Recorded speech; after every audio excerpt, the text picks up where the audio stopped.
So when you're working with your professional athletes on your team, like how are you organizing their eating? And how should people listening to this organize their eating or fueling to make sure that they can get the most out of these high intensity sessions?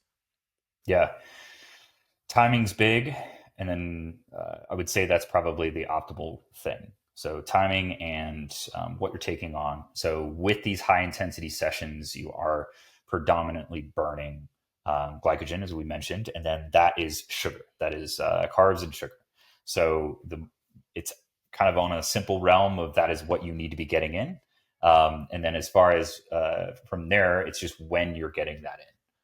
It's easy on high intensity training to just not fuel because for the most part, for most individuals, the sessions are going to be on the shorter side. They're not doing, VO2 efforts and then doing a 5 hour ride for the most Yeah. part. Professional riders do, but I would say your average individual, that's not their jam.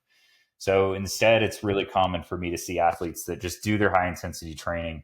On the worst side, it could be fasted. And then on the other side, it could just be that don't bother to eat in and around that time. Um, as a result of doing this work, you need to have stores built up.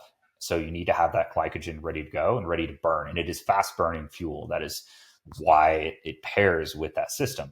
So as a result of that, I always encourage my athletes, like if you're worried about timing, if you're running maybe close to lunch, if you're running towards another period where you tend to eat and you might be on kind of like on a reserved side, topping yourself off is always going to be a good thing. As far as what fuels really cater to that, I mean, really, like that's one of the reasons gels were invented. They're easy to get in, they're fast acting, and they are predominantly sugar. So that is why those are a great source of fuel for this kind of session.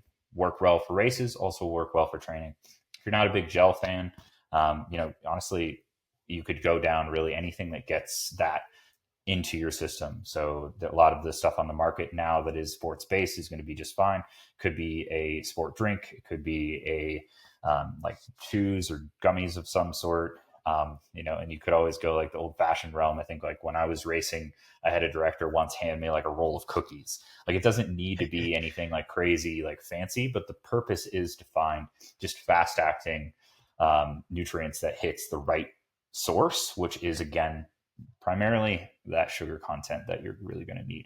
And there's all sorts of different kinds, but to keep things kind of simplified, I think that's just kind of the basis is like get it in on a timely manner. As far as when that could be, if you're running a little bit low, like maybe you haven't had a fueling window for a while, you're sitting on like 5 hours or something like that, worthwhile to like eat a little bit before you go out. Again, if it's going to be something like a gel, like that's, you're not really going to have a problem digesting that while you're going hard. So that's a good thing to kind of hit maybe like as you're kitting up or even as you're rolling out the door, just to give you a little bit of a window to be able to process that through your gut and then hits your bloodstream and you're kind of good to go. And then you can always space that out. So give it a little bit of time and or have a gel or two throughout a ride. And then as the duration of the ride and all that changes the concept of how often and how much.